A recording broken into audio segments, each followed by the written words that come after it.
Hi, this is Dr. Scott Young, and today we're going to do the life and purpose of the millennial reign of Christ. Coming right up.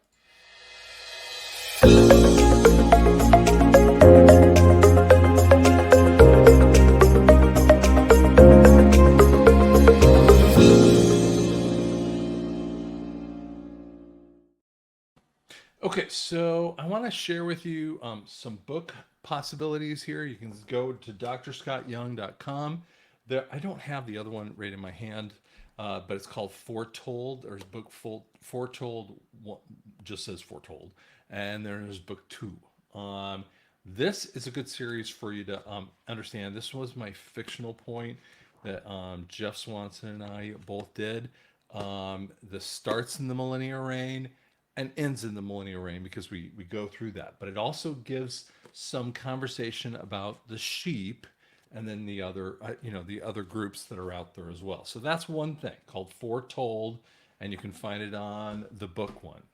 The second one that I wrote, this one is more, it's called The Wedding of Jesus. And so this would talk more about the sheep and the goats, but more specifically about the bride of Christ. And a lot of people want to call themselves the sheep, or where the sheep is his pasture, and they have all these kind of things. And I'm going, that's not who you are in Christ. And you might go, well, that's what I want. That's what I want to be. I mean, like, would you rather be the bride of Christ, or would you rather just be the sheep?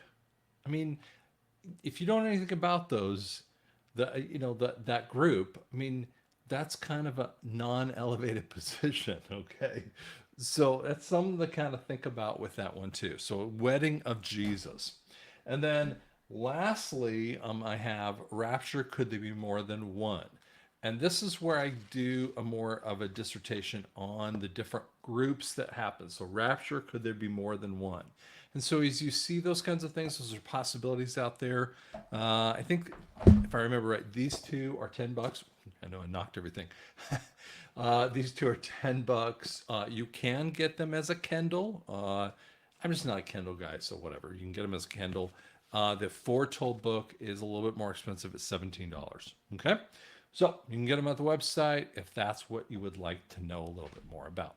Okay, so let's jump in here and we will talk a little bit about the life and purpose of the millennial reign.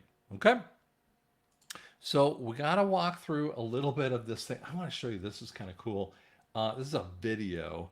Now, there's not much in the video, so don't worry about the sound here that much. I mean, I'll turn it up as loud as possible, but there's not really any sound. It's just kind of a music thing. So you're not going to miss anything if you're not hearing it. Okay. This was a video caught that I thought was just powerful with it too. So hold on, let me play it for you.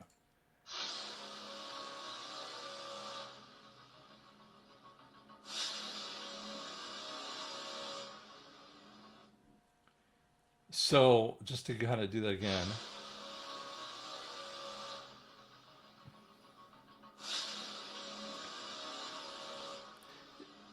It's one of the most powerful kind of instances I've ever seen of an earthquake real time, and that was an earthquake at that moment in time. Now I don't. It says 2023. I'm not sure that it was done in 2023. That was just a TikTok that I found with that too. So just an interesting point because when you come to the end of the tribulation, it's the great day of the wrath of the Lamb, which I've termed, if you listen to the series, I've termed that as Yom Kippur because of what it symbolizes, what I mean, the whole meaning inside of there. But the point is that's also an extended day, and every single place out there is going to be destroyed in that way too. So you're going to have that would be something that you would see all around. Now, again, you're in heaven. Don't worry about that kind of stuff. But I want to talk to you a little bit about there's this weird period of time that almost no one's ever really heard about. There's this 45-day period of time. And where that comes from, and sorry, I'm clicking things here as we go along. Where it comes from is Daniel 12, 11, and 12. And I'm going to just kind of read it to you here when I pull this up. God, stop that. And your thing does it like wants to tell you things, and I'm like, shut up, I don't want to hear it. All right. Okay, so this is talking about when the Antichrist is going to the temple and he's going to stop the sacrifices. Okay, so it says from the time of the sacrifices, the daily sacrifices abolished, to the abomination which causes desolation. This is set up. There will be 1290 days. The one who waits and reaches 1335 days is blessed. I'm like, and when you hear those time frames, this is discussing more of that second half of the tribulation conversation, and you go, okay, so when you say that there's going to be an extra period of days, I remember looking at it and going, I had no idea what that meant. And as I really kind of got the study a little farther, there's this weird period of time when you look at the Millennial Reign scriptures. Now, the end time scriptures, eschatology, tribulation scriptures are about 650 different verses, okay? There's around 300 ish. Most people think there's only about 30. There's way more of those when you kind of isolate them. And when you see the 300 verses and you start to put them in order and see where these things are coming, you will find some fascinating revelation points. Oops, sorry. We'll stop that. Okay, so the great earthquake would have destroyed everything around. I mean, we're talking 10, 11, 12 on the Richter scale. I mean, every single mountain comes down. Every single island has pulled out. I mean, so Hawaii, the Galapagos, maybe even as much as the Philippines. I mean, I'm thinking of like Iwo Jima, Tarawa. I mean, thinking of the island hopping that the Americans did through World War II. Like all of those islands may be gone. Maybe even Japan, as big as that, might be down underneath the water. I mean, that's how much might actually occur. Now, I don't know how much, if it's all of Japan, but it's definitely many of those other islands. And so you're talking about completely wiped out populations with that too. What also occurs is that all of the land is at sea level while Jerusalem bumps up to 1,500 feet. And you're going, what? Well, God actually does some miraculous things in the very beginning as he's already stepped on the planet. This is when he steps onto the planet. I mean, now, 10 days before, he's at Rosh Hashanah, he's in the clouds. This is Revelation 14, 14, 14, 16. But when he steps down onto the planet, and that's Revelation 19, and when he steps on the planet, it splits the Mount of Olives in two. And then he takes care of his enemies with this too. But Jerusalem pops up after all that day, which is an elongated day. It's not 24 hours. I don't know if it's 48, 72 hours. You know, I doubt it's more than 72 hours. But, you know, I don't know. I mean, no one actually knows because it's Joshua's long day where he would keep his arms up. They were winning the battle. As they went down, they didn't. They were losing the battle, and the sun stayed high in this. And this is really a powerful message. And the Bible always has a type and shadow from the Old Testament that occurs in the New Testament. It's because God wants to go, I really want you to understand this one. So he does bring the Jerusalem up 1,500 feet. Now, remember this, if you go backward in there, the blood is in the seas. This will be in, firstly, that happens in the fresh water. This will happen in the first trumpet, the second trumpet, and to the third trumpet, we have those occurring for a third.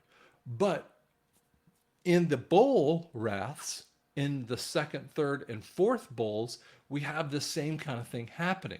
So in essence, this is really climate change. Okay, this is the climate change that will really freak people out. But this is in essence a natural disaster point that people would look at, but they will see it is the hand of God, and there will be no guessing this one.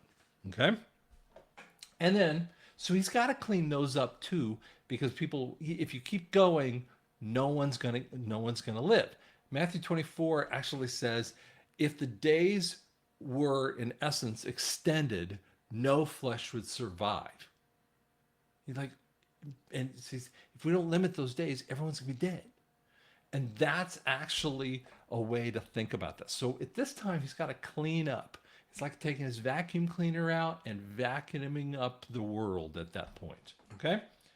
Now, we also have this incredible thing about the sheep and goats, and it's next up on the docket. And I have heard pastor after pastor talk in Matthew 25 specifically. I don't remember the other references off the top of my head here, but the especially Matthew 25 is just one that I kind of push back on. And when I see pastors like pull points out of there, they really mess it up. And I'm not saying you can't like learn something from it, but you got to keep that particular conversation in order. Okay?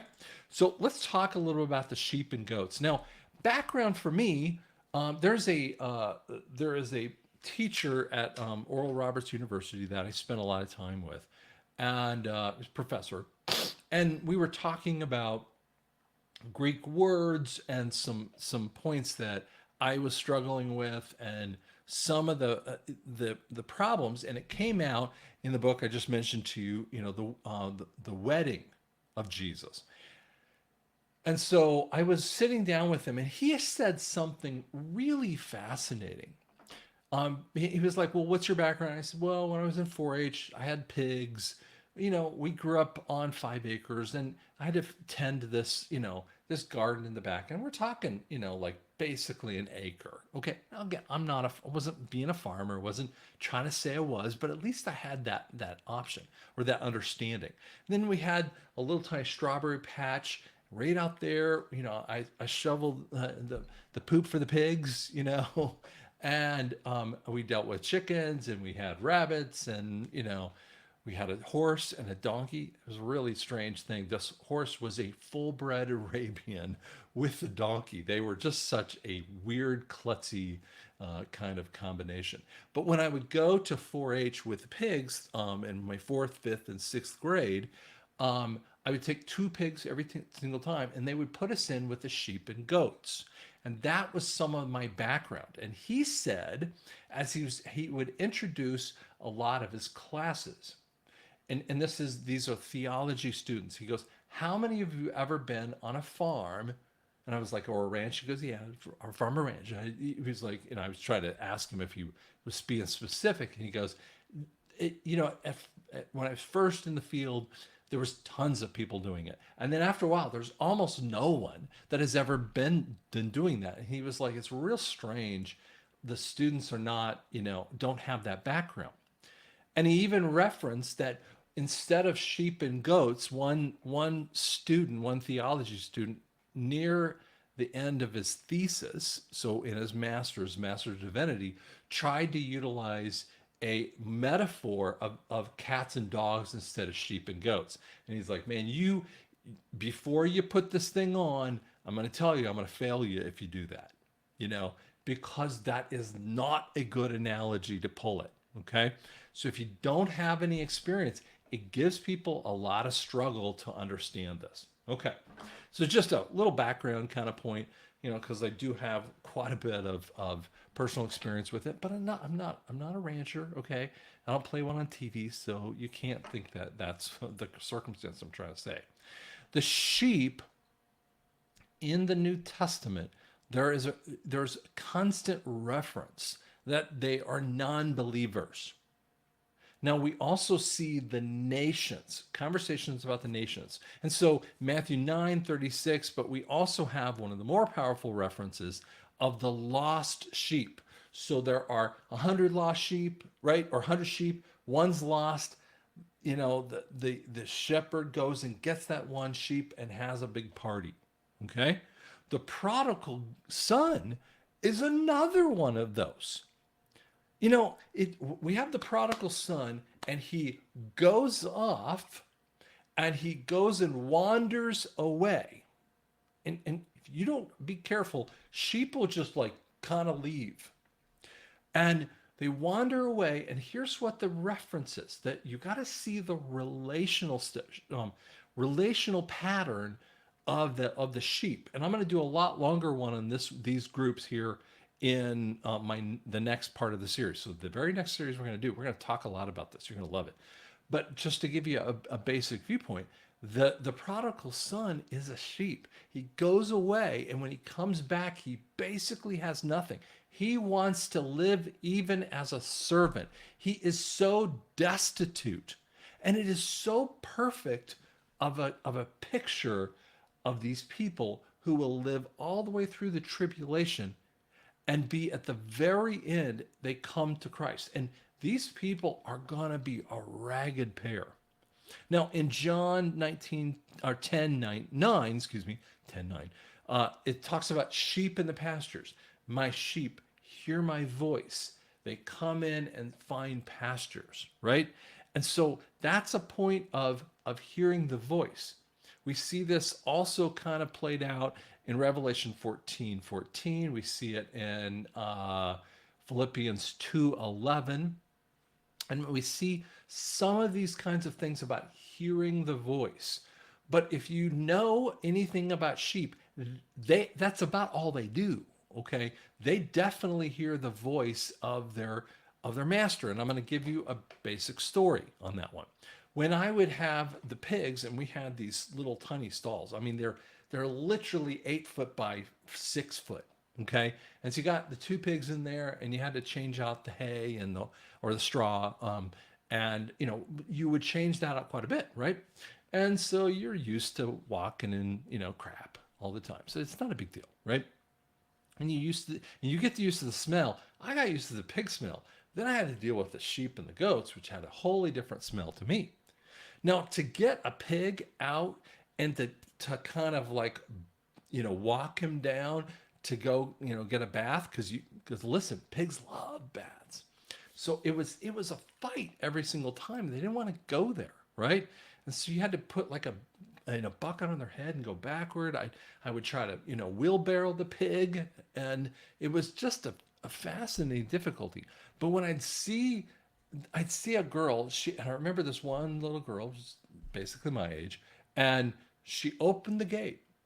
She wanders down the way, and I see her, and I'm like, the door's open, hon. I mean, my pigs have been like gone. And she goes, hey, honey, or whatever she said, right? She just said the voice, and she called them by name, and the sheep were like, whoosh, and they were shooting toward her. That's actually, when Jesus uses that analogy, it's timeless. It's so perfect in 2024. It's perfect in 1890. It's perfect in 1335. Okay, it doesn't matter the date. It's always the same. And that's why the scriptures are so timeless in that pattern. But the sheep are a perfect analogy for the type of people that go all the way through. Because those are people, now they have to come to Jesus at the very end. And I've seen people who don't understand it. I've seen people who believe in a post-trib rapture, and I'll explain those kinds of things later, and they don't see who would go into the millennial reign. But the sheep do, and they're very, very young believers. Whereas we have the goats. And the goats have some really powerful points here. Now, there are several references, and again, I will leave most of that for my cool part on the goats that we will bring up here. In the New Testament, it says, and it says in Jude 18 and 19, so there's only one chapter there, so I'm just using the verses point. And in 18 and 19, it says, mockers will come, to mock in the last days. And when you look at it in the Greek, it actually means mockers or false teachers. Now, if you think about it for a second, false teachers are mocking. And frankly, I see this in a lot of different areas. I see this on the news. I see this in just a million different ways. And when they see things that are truth, they will mock it. And and so false teachers, this is the perfect analogy. This is a really gorgeous word that explains that group. Now, in the Old Testament, when Jesus is talking, you got the parable of the vineyard owner. And the vineyard owner in Matthew 20, 21, 33 through 35. And the vineyard owner one, he's got the vineyard owner, and then he says, well, let's, he's covering over his vineyard, and then he has people that come in and they beat up all of his servants. And he goes, well, I'm going to send my son to the servants, and they're surely not going to beat them up. Well, they take him and kill the son. So this is, again, the father relating to these goats. Now, there's also amazing references of that they're naked. So in essence, they're divorced from God. And I'll explain that here in just a little bit. They're divorced from God. Secondly, they're naked. Revelation 13:18, where it talks about the seven churches, and it talks really scary words about how they're naked and blind with this too. But it's also a really gross sexual reference. And there really is levels of deviancy that we see. And frankly, today we're seeing the cabal. The cabal are exactly like the goats in many ways. Now, there's also an interesting reference over and again that their place is in the outer darkness. Because when Jesus separates them, the sheep are on my right, and then he talks to the goats. It's the only group in history, in the history of man, that Jesus actually allows them to say something back to him, which means that there's a conversation. Even in the white throne judgment, I'm going to tell you about later, the white throne judgment, there's no conversation there. They just he makes a pronouncement and it's done, right? And Jesus does this with almost every other group except for the goats.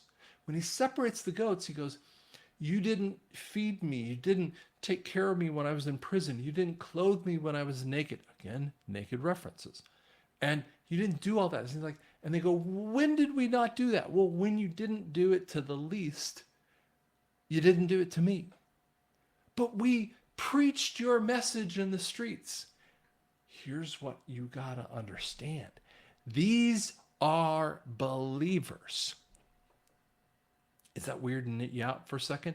These were believers, and they poured out their oil, Matthew 25. These were believers that are in the middle of the church, Jude 19.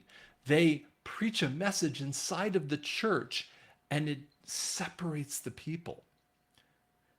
And so what Jesus does, he puts them in a place that no other place that anyone has, and they go to weeping and gnashing of teeth, which is outer darkness.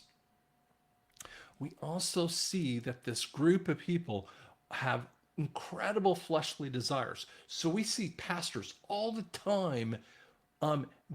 They don't get into sometimes they get into check fraud issues, okay? Or they might get into, XYZ, sin. Sure, we have pastors who have alcohol problems and other things with this too.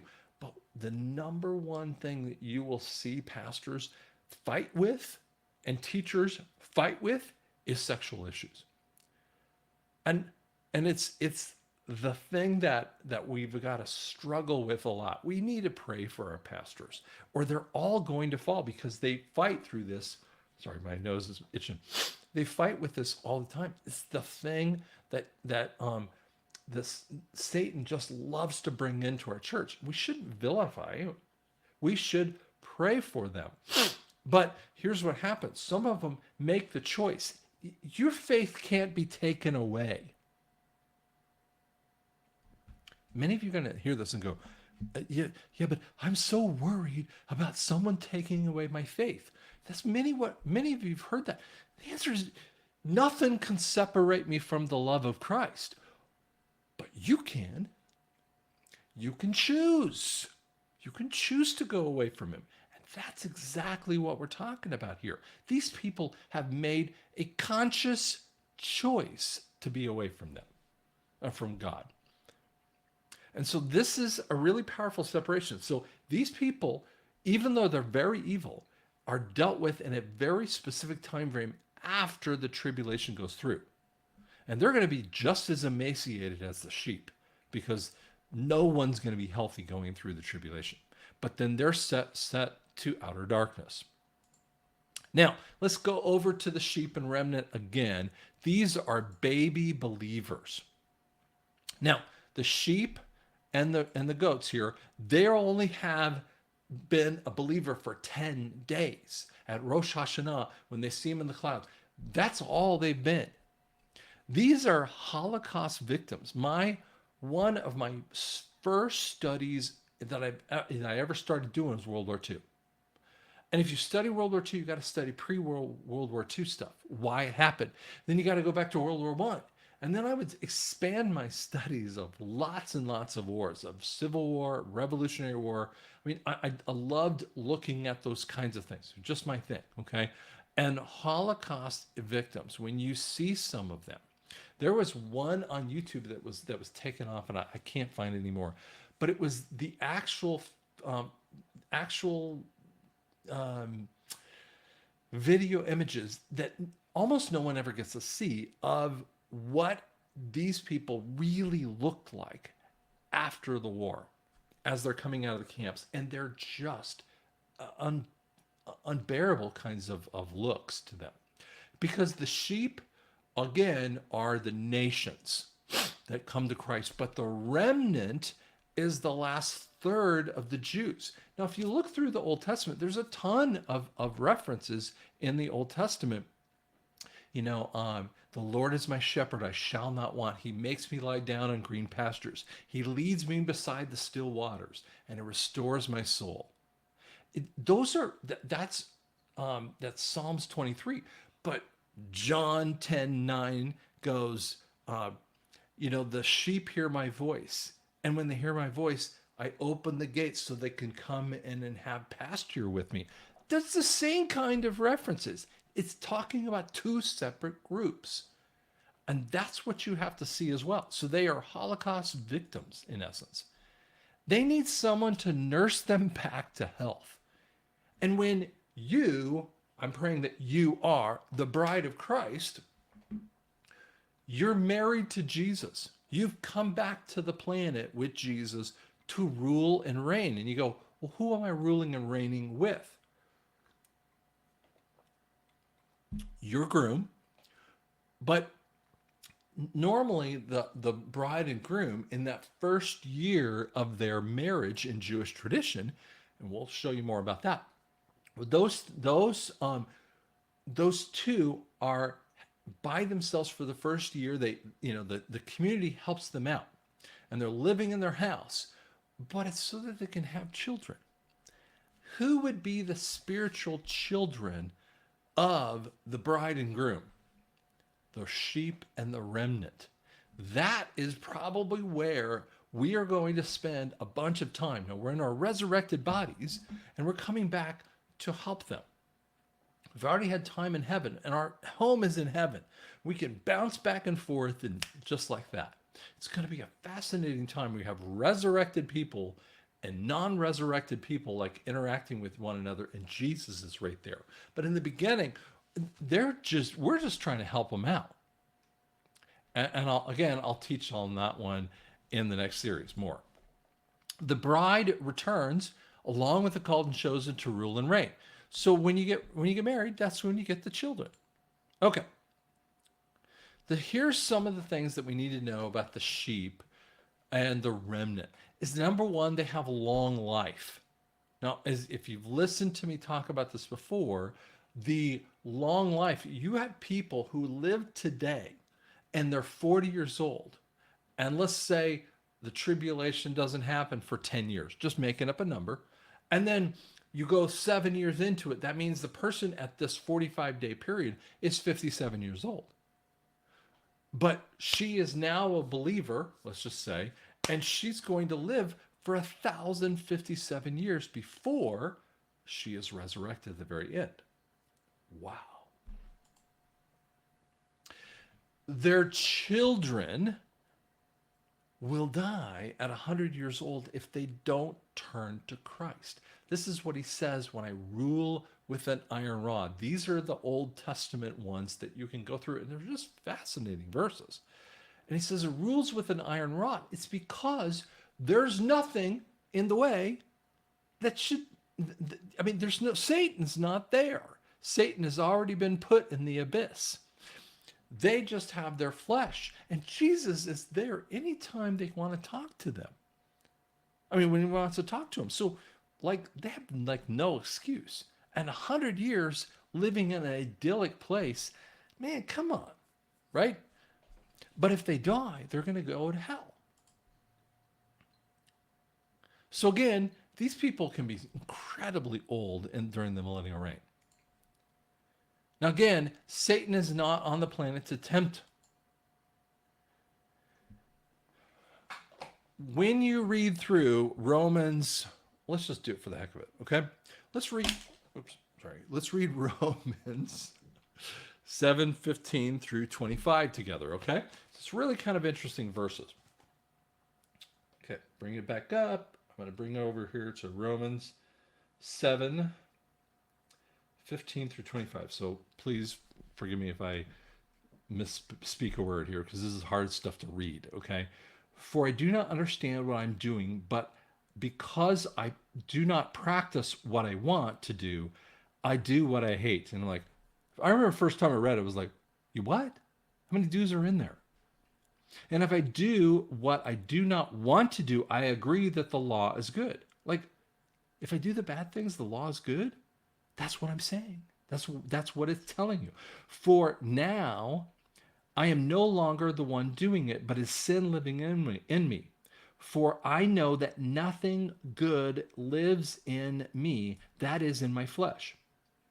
For the desire to do what is good is with me, but I have no ability to do it.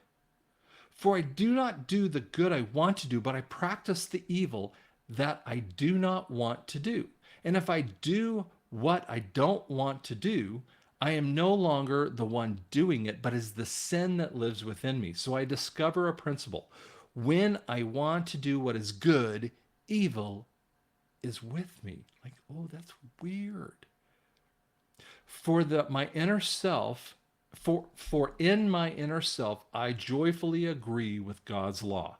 I see a different law in the parts of my body, waging war against the law of my mind, taking me prisoner to the law of sin in the parts of my body. What a wretched man am I? Who will rescue me from this dying body?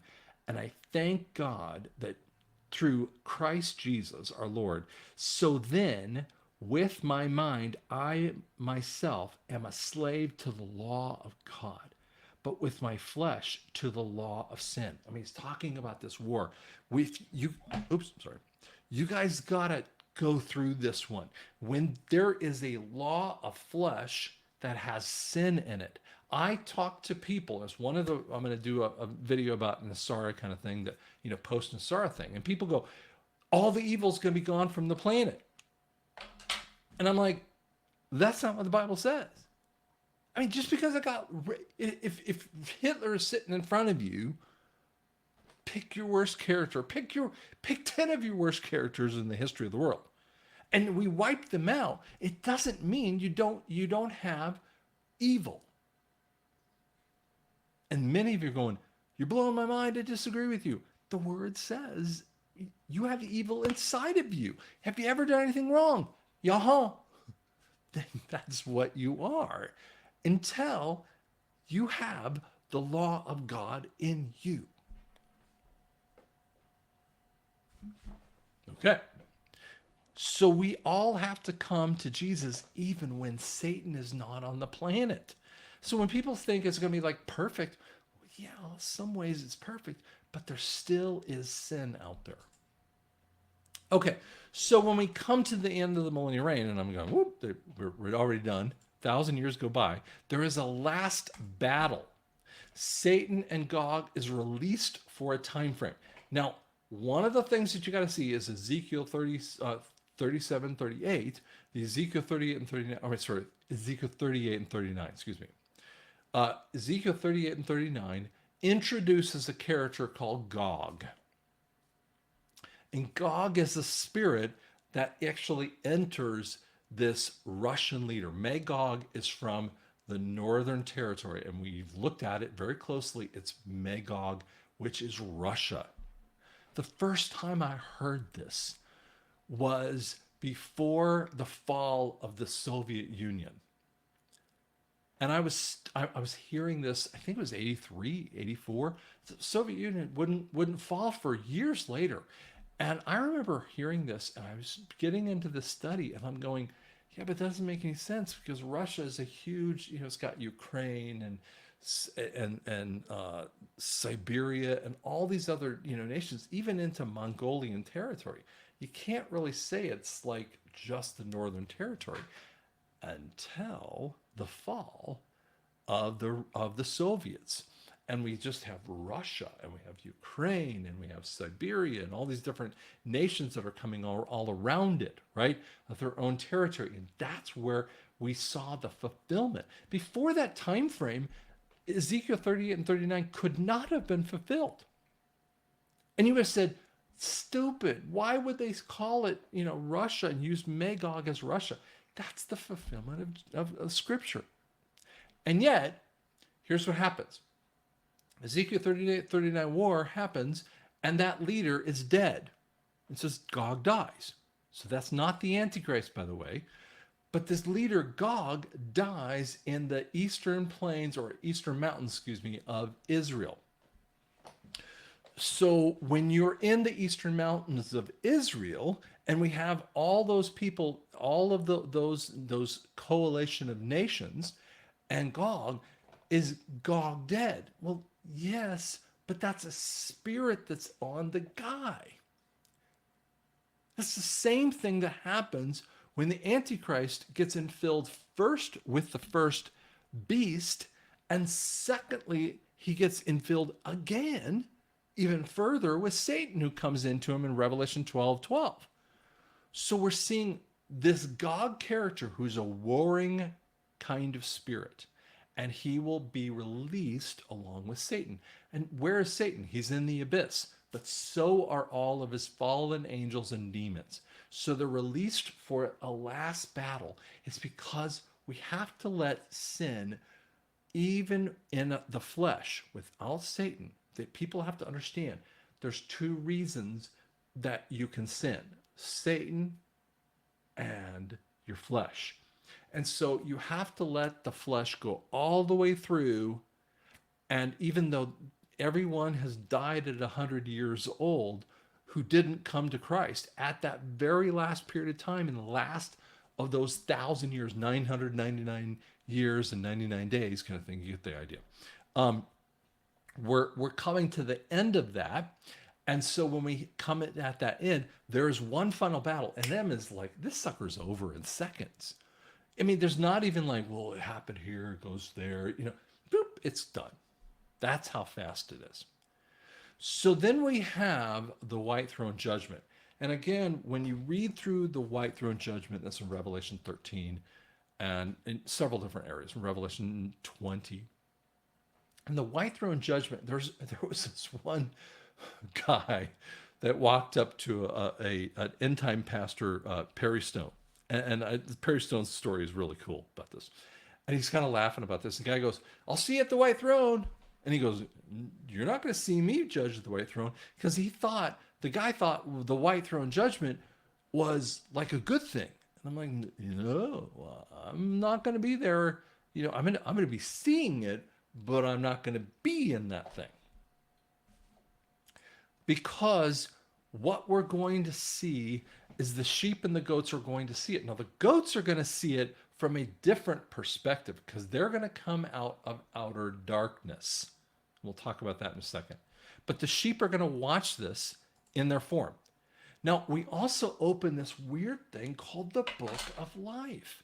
And there's actually 3 books, but I want to focus more on the Book of Life. So in the Book of Life, let me go backward one step there.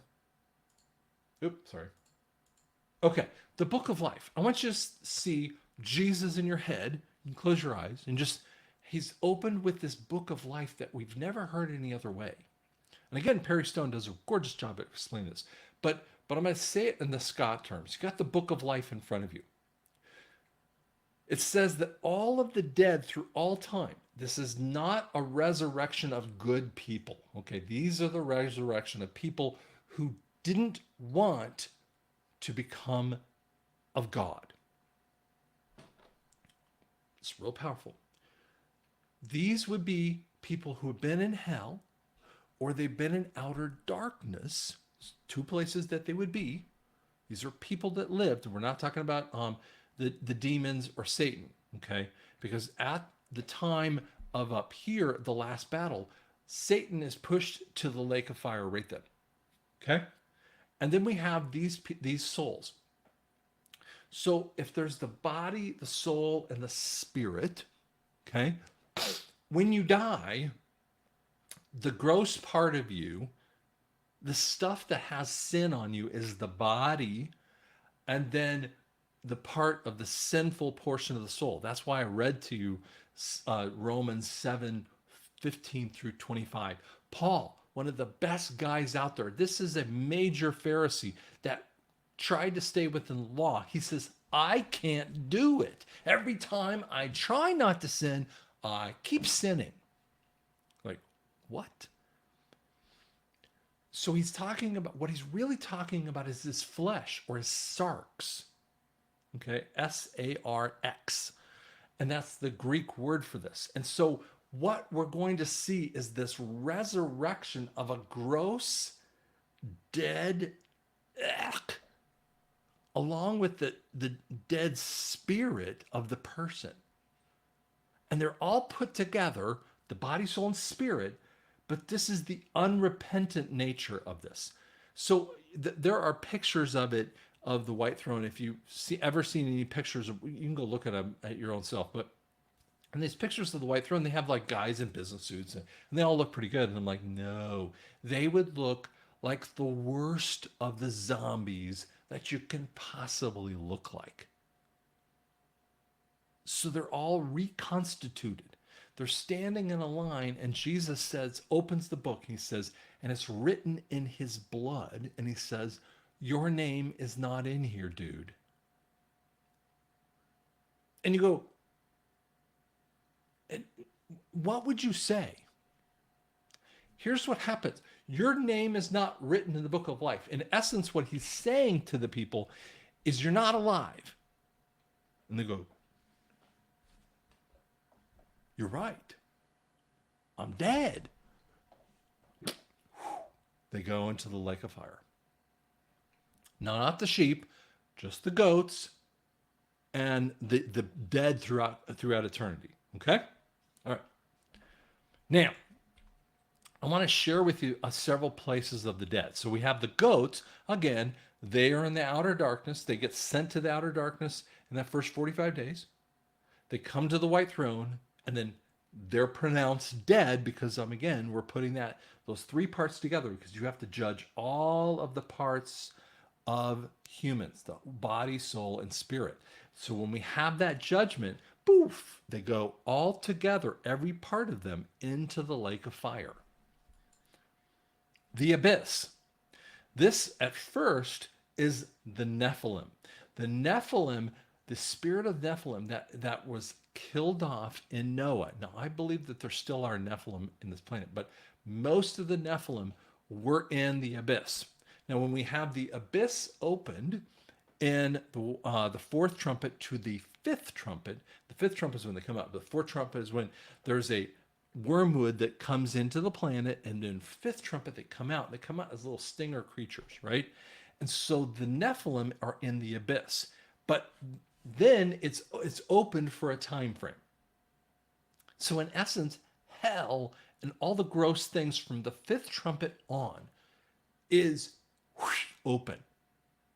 You guys think that you could make it through the tribulation? And I'm like, you have no idea how much, if you study it, you have no idea how there's almost no way for you to make it through. It is going to be literal hell on earth. There's going to be spiritual things that will mess your mind up, and I don't care who you are. But the Nephilim will still first be in the abyss. Then the abyss is open, no one's in there. And then Satan and the fallen angels are thrown in there, right? They're thrown into the abyss for this time frame of about 1,000 years before they get released for the last battle. And again, we said to this before, hell is where the dead of the Old and New Testament come up with the white throne. Now, then the demons, what they do, what God does now, so he judges each of those people, and then they're put into the lake of fire. I'll show you that one in a second. But all the demons in hell are, as I said, all the demons on Satan are coming in the second half of the tribulation. And the people, what hell's point is a holding pattern. Okay, let me tell you this way. When you have a person who is charged with a very serious crime, let's say a double homicide, and the judge says, no bail, you're not getting out. Well, normally what happens is that guy will stay, let's say, in, pick the county jail. Okay, so, he's in county jail. Now, sometimes they actually put him in prison, but, they're still in that limbo period of time. So, but just think about someone in county jail. And so we have someone in county jail, and they're waiting for their judgment time. It's called the sentencing. So they go in front of a judge, and there's a conversation about the sentencing, and he's already been shown guilty, so they can't change that one. Okay, when they go to sentencing, all the appeals are done. Then we go into the sentencing phase, and the person is sentenced to the federal prison or whichever prison system. So we go to county jail to prison. Again, you can appeal after the sentencing. I get that, but think about this: there is no appeal with God. He already knows everything. You're not going to appeal it. Hell, in essence, is the county jail. And that's why the demons are there up until the second half of the tribulation. And then hell is fully emptied and destroyed. And we'll show you that in a second. But they're destroyed all the way through and through. So each one of these places, the outer darkness with the goats, the abyss, and hell are going to be destroyed because there's nothing left in there. Now, in the lake of fire, the only two people that are there. Now, I believe the lake of fire is there, okay? But no one's in there yet. At the beginning of the tribulation, or the beginning of the Millennial Reign, when he's judging, Jesus is judging the Antichrist, AC, FP, false prophet. The only two people that are sent to the lake fire, first people, are those two guys. And Michael does it. Jesus doesn't even work against them. Michael does this. Satan is taken by Michael to, again, we talked about the abyss. And so are all the fallen angels and the demons and everyone, right?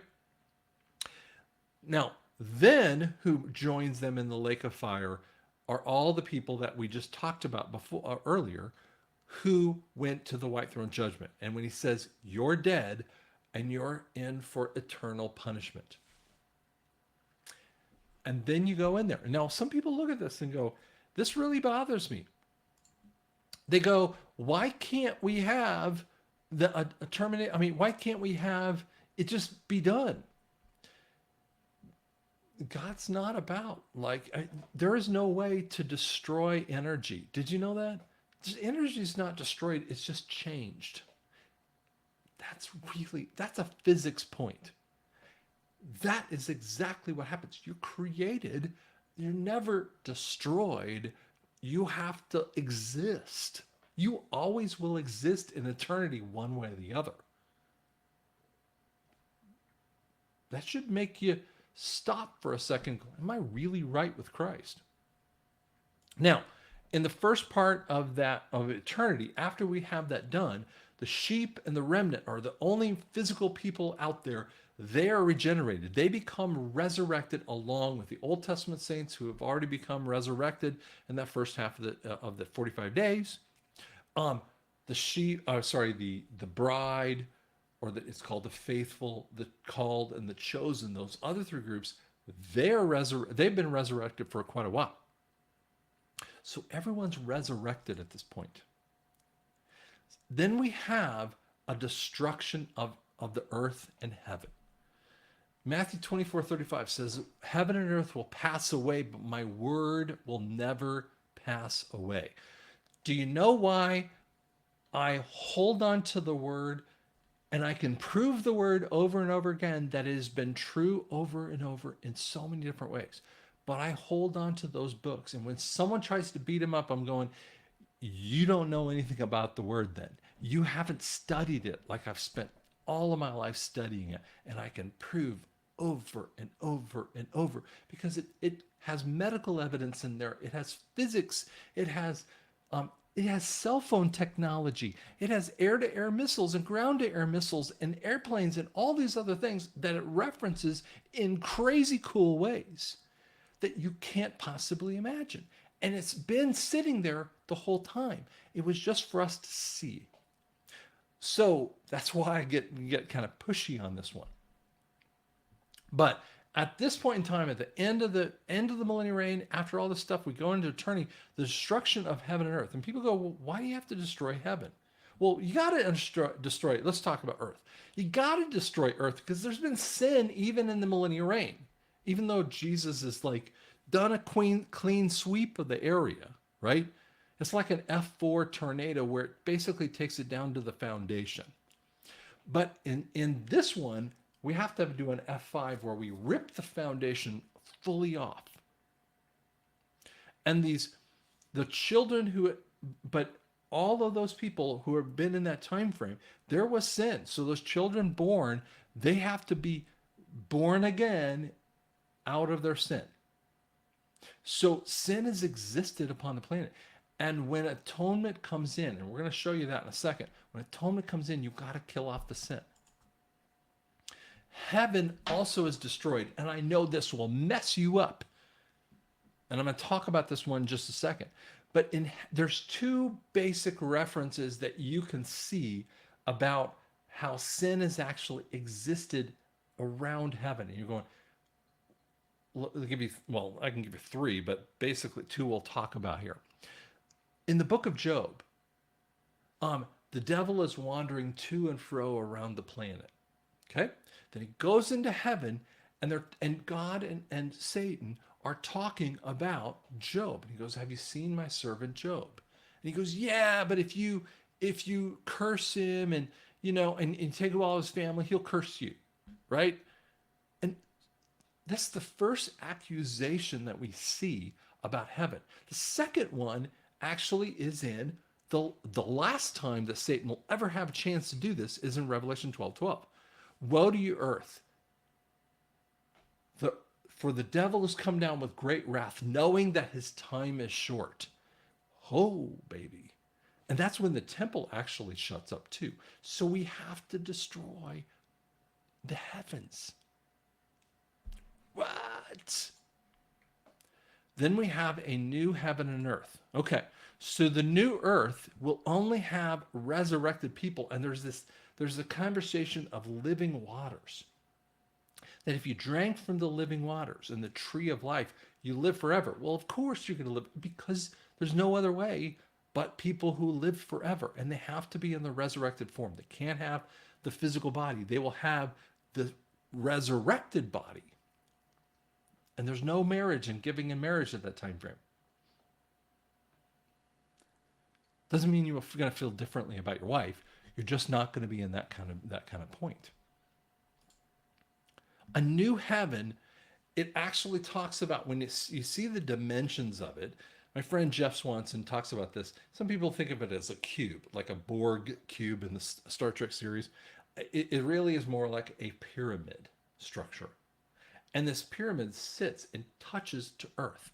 How can heaven touch earth. Well, today, heaven has God and it's separated from the earth because the earth's got so much sin. But even here, it's got sin too. So you got to destroy both of them to have a heaven, a new heaven.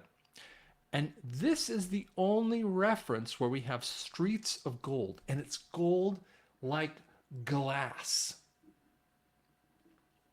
Now, I have people that argue with me and say that they've seen visions of heaven. And I'm like, dude, if you were in heaven or you saw a vision, you'd understand what you saw. Because the heaven now doesn't have gold refined streets. The heaven of the new earth is the only place that gold is purely refined, which tells you there's no sin. I mean, even 1 Corinthians 13 or 3:13 through 18 talks about burning off all the dross and you have nothing left but pure gold, which is a glass color, meaning there's no impurities there. That's part of that story. And just think of this. The most basic place that you would go into a city, any city out there, is the streets. I mean, it's the least cleaned up thing in any city. I don't care how clean they make the city. The least clean thing are the streets. And yet, God puts the most expensive thing on the least used area. Even the gates are made with these diamonds and sapphires and rubies and I mean just amazing kinds of things. So they're just so amazing. And then inside of the pyramid structure or that new heaven is the new temple. And this is where you have your own place, okay? And you can live on the planet, live in heaven either way. It doesn't really matter. That's the point. The gates are always open. There's no more sun. There's no more moon because Jesus will be our light. But then it says the bride exists deep in the Holy of Holies. Now, if you listen to my last one where I talked about the temple conversation, this is what happens. Your destiny is in the Holy of Holies. I'm going to tell you something I've been doing 6 years or something like that. 8 years, I'm blanking out the number of years. And you know when you sin, and you do that old familiar sin, whatever that might be. Okay, and by the way, everyone has an old familiar sin. Or they might have a few of them. And we all have these sin points. And after we sin, we get accusation, whether it's from our flesh or more likely you're hearing the accusation from the God of the heaven, of the planet in the atmosphere, which is Satan. That's Ephesians 6:12. These demons and principalities and Satan are doing that kind of accusation. But one of the things I can tell you, instead of agreeing with it, well, yeah, I sinned. Well, of course you sinned, okay? God already took your sin long ago. He didn't like forget about the one sin and like, oh crud, I totally forgot about that one. I mean, like, totally forgot about it. No, he got all of your sin for all time. You just need to come into agreement with Jesus taking your sin even when your flesh sometimes sins. It's so crazy to talk about that way. Again, I'm not saying you're perfect. Okay, you're not perfect in your flesh. That's the war that Romans or Paul is talking about. Romans 25, 7:25. There's a war between your flesh and the spirit laws that you're fighting all the time. Of course, it's there. But if you will tell Satan the next time you do that, you say, well, you know what my destiny is? I'm supposed to be in the Holy of Holies, and I'm the bride of Christ. And I started doing this 2016, 2017, something like that. And I started doing that. You know what happened? I stopped hearing the accusations. Now, every time I forgot about that and agreed. Oh yeah, I was bad. There. Well, I'm agreeing with the sin. That's not what my destiny is. My destiny is to be in the temple in the heart of God without sin. That's what he's already seen it as. So, guys, when you see this kind of situation, you see this is the reason why we have the millennial reign of Christ. There's a whole point to it. The whole point is that even without Satan on this planet, you got to be born again. Not you, but the people the kids that will grow up in that time frame. They got to be born again because they are born of flesh, the sarks. And if you haven't believed in Christ, and I know people all the time talk about they go to church and they do this other thing, but I'm like, man, if you really made a decision for Christ, man, if you haven't, talk to me about that. Email me. Go at info@drscottyoung.com. Talk to me about that. I'm happy to pray with you on that issue. I'm here for you. That's what I want to do. But this is why this stuff is so important. So many people skip over Revelation. They skip over all these verses because it's hard to get. But if you'll dig in, there's so much freedom that you can have. It's all available for you. So as we finish up this portion of the series, I might come back and do other things, but as we finish up this portion of the series, I'm going to tell you about the next one. And the next one we are going to talk about, and bringing this up here, as I just saw it today, and I was like, okay, I got to get back on that one, is this series on the groups. And these groups are, the called, chosen, faithful, the remnant, the sheep, the goats, the 144,000, and the friends. And you're going to go, wait, stop. We'll do each one of those. You see, so many people want to ask the wins, and God doesn't answer the question. Just like when your parents, you're sitting in the back of the car and you're 8 years old and you go, when are we going to get there? Soon enough. And they don't tell you like 4 hours because it doesn't mean anything to you, right? 8 hours, 12 hours to drive to your grandma's house or whatever it was. They don't want to tell you that. They just tell you soon enough. It's not really for us to know that stuff. We ask the when questions. That's not what God wants to talk about. He also doesn't tell you about the hows. Like, how is it going to work? And I get people all the time asking the same question. I'm like, that's not what he wants to talk about. He does want to talk about the who, and he wants to talk about the why. Those are really, really important questions that he actually answers. And if you'll pay attention what he's really asking or what he's answering and why he's answering it, you will find a freedom inside the word you've never seen before. So be on the watch out for that series. Thanks so much.